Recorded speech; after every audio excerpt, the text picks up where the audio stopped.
Previously on Brotherhood Diaries. Rome is 3 times the size of Florence, so it made sense for us to introduce the horse in the city. As a player, you totally get to customize your own assassin. With this, the player will have some pretty kick-ass allies to help him fight the Borgia. The papal troops march across the countryside, conquering the cities of Italia one by one. Only Ezio Auditore da Firenze stands between the Templars and his brilliant, ruthless general, Cesare, and his ambition. Welcome to Assassin's Creed Brotherhood Diaries.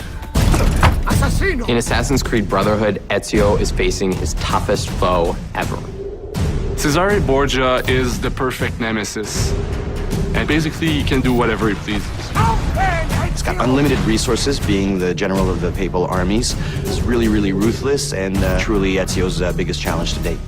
To unite Italia, I must have every institution under my control. He's trying to take over the whole country and unite it under the Templars.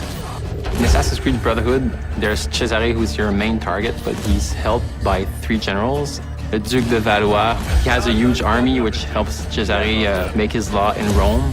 Juan Borgia, who is in charge of the money, so Cesare uses this money to wage his wars. And Micheletto, who is Cesare's personal assassin.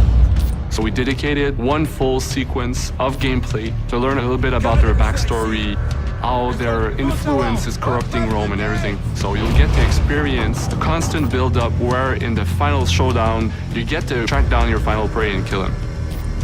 Well, it's a well-known fact that Leonardo da Vinci ends up working for Rodrigo Borgia. And one of the things that Rodrigo wants to do by taking over the world is build these fabulous war machines. And we created whole missions around them where you have to go find the plans, destroy them, get the machine. You actually get to use it and then destroy it so that the Borgias can't use these war machines in their fight. In AC2, we had what we call the secret locations. People really loved that, so we decided to bring them back in Assassin's Creed Brotherhood with a twist, of course. And once you find them, something interesting is going to happen.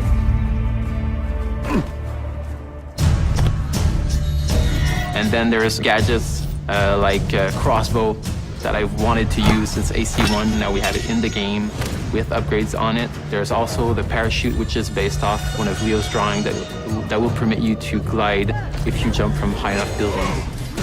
Our new strategy for combat in Assassin's Creed Brotherhood is to strike first and strike fast. We wanted to reward those that really had a more aggressive approach to it. We wanted the player to feel badass when he was performing these counter kills. So that became sort of the trademark of what the combat system is. You may have noticed there are now enemies with guns. If you know a bit of the history of Rome and of Leonardo, those assets end up in the hands of the Borgias. So what you have is now we have enemies that are a lot more aggressive, but at the same time, Ezio is a lot faster of a fighter. The Papal Guards are basically the ultimate elite guards that we're going to have in Assassin's Creed Brotherhood. Their sole purpose is to kill Ezio. They're super brutes, they're super agile. They'll sucker punch you all the time. They'll have 2 people hit you at the one time. So they have the best of all the other archetypes. So it's all about mastering not only the combo system, but also mastering your defensive strategy and your offensive strategy as well. The coolest move I've seen is this extremely violent move with both the sword and the gun. Once you have it in your hands, it's something unbelievable. It's really fast-paced, it's really visceral. Basically, you get to kill somebody with a sword and then you get to shoot his head with a gun. That's pretty violent. Next on the Brotherhood Diaries. You're going to go to a harbor in Naples. You're going to experience an entire other country. You're going to get to go to Spain. Another really cool aspect of the multiplayer of Assassin's Creed Brotherhood is the fact that now that it's the person that you're chasing, it's a lot more unpredictable, and they're a lot smarter than any AI that you can ever make.